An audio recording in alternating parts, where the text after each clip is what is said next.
And we begin at 5 o'clock with a deadly shooting in Tigard. Police say 2 people were killed at an apartment complex near Greenberg Road and 95th Avenue. Officers told people in the area to shelter in their homes while they search for the shooter. The search was called off about 1 o'clock this afternoon. It's believed the suspect or suspects have left the area. We did a canine track and we had some witness information, so we didn't find anything associated with the canine track in this area. That may mean that the suspect left in a car. That's something that we're looking into. Police say there isn't a safety threat at this point to the neighborhood. We will update you when we learn more about the search for the shooter. We're getting closer to a potential workers' strike at Fred Meyer. Unless a deal is reached at the last minute, workers in Oregon and Southwest Washington will begin striking tomorrow at 6 in the morning. Since July, Fred Meyer and QFC, parent company Kroger, has been in negotiations with the union representing the workers' union. The union has made multiple unfair labor practice complaints against the company. Members voted to authorize a strike on December 11th. Ransomware is a big problem these days, and McMenamins is the latest target of an attack. They've been trying to figure out exactly what happened all week. KGW's Brian Clerkley is live at the McMenamins downtown. He spoke with someone from the company today. Brian, how has this impacted the way they're doing business? Hey, Laurel, they've had to make a few changes to the way they do things, but they're up and running just like usual. And customers can use their debit cards here without having to worry about their information being compromised. But when it comes to employees, investigators are still trying to figure out if private information was breached. At the end of this pandemic year, who'd have thought we'd be dealing with a cyber attack. Co-owner of McMenamins, Shannon McMenamin, says her restaurants were hit by ransomware this past weekend, where hackers broke into their systems and are now holding it hostage in return for a ransom. They found out about it on Sunday and learned employee information like social security numbers, bank information, and benefits records could have been compromised. That's something the FBI and a cybersecurity firm are investigating. Shannon says they've had to change a few things in their restaurants because of the attack. You go manual, all this stuff is just communication between, the table to the kitchen and then back again, so that can all just kind of go on paper, and then you just, tally up the total and run it through,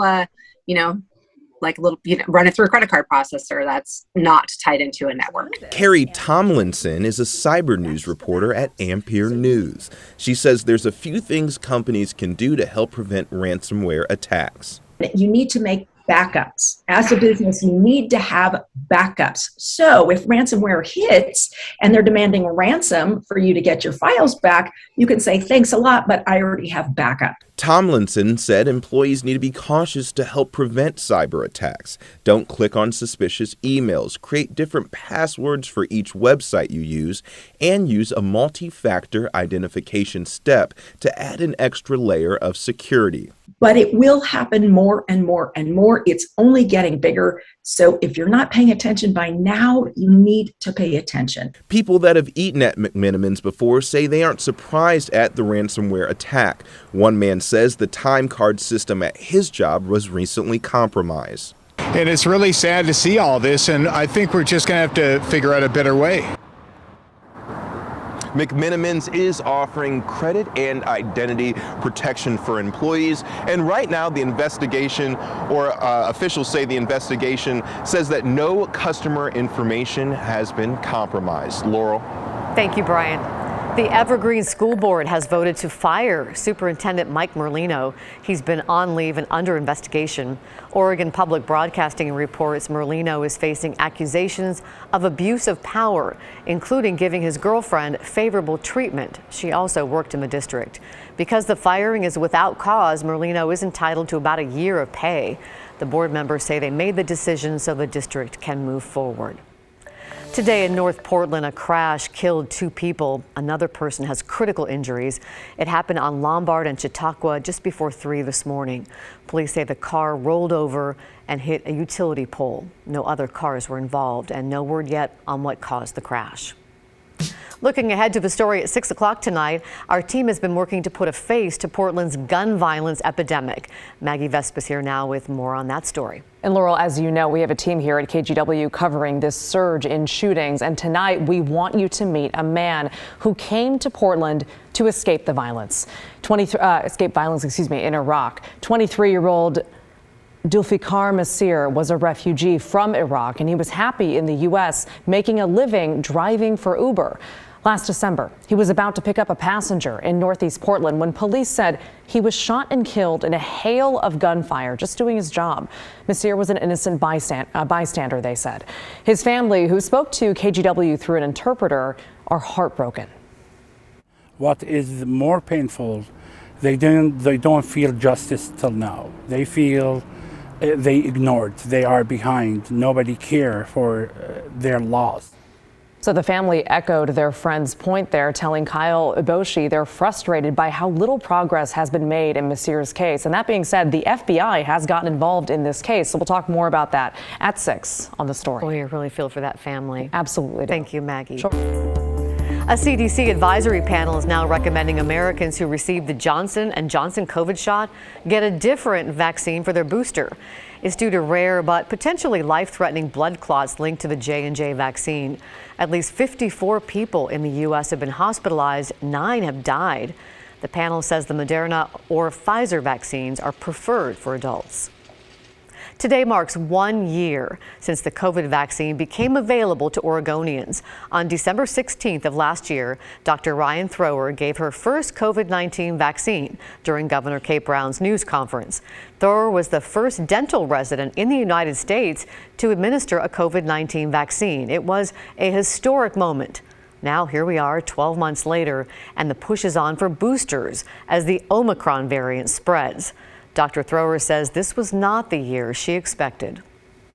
I do not, unfortunately, feel like we are where I thought we would be, but I do think we're taking steps in the right direction. As for this next year, many healthcare experts expect more variants will likely arise, and COVID will likely stick around, sort of like the flu. But as long as we get vaccinated and stay proactive, even if we're tired of it, we'll stay on the right path. Teachers and parents across Oregon say school staffing shortages are reaching unmanageable levels and negatively impacting staff and students. Christine Pitawanich spoke with a state lawmaker who's trying to find solutions. Throughout the pandemic, there have been a lot of challenges when it comes to education. First, it was transitioning into distance learning, and since then, there have been a number of pandemic-related issues. One of the biggest right now, the educator shortage. I'm Michael Dembro, and I represent Senate District 23. That's much of Northeast and Southeast Portland. And I chair the Senate's Committee on Education. He's heard from educators throughout the state. Educators we've spoken with say school staffing shortages and stress related to issues in the classroom and COVID are leading to burnout, and in some cases, teachers leaving. While everyone's happy to be back in in-person learning, it has been a huge challenge. That's why Dembro decided to bring together a group of about 50 people to find solutions.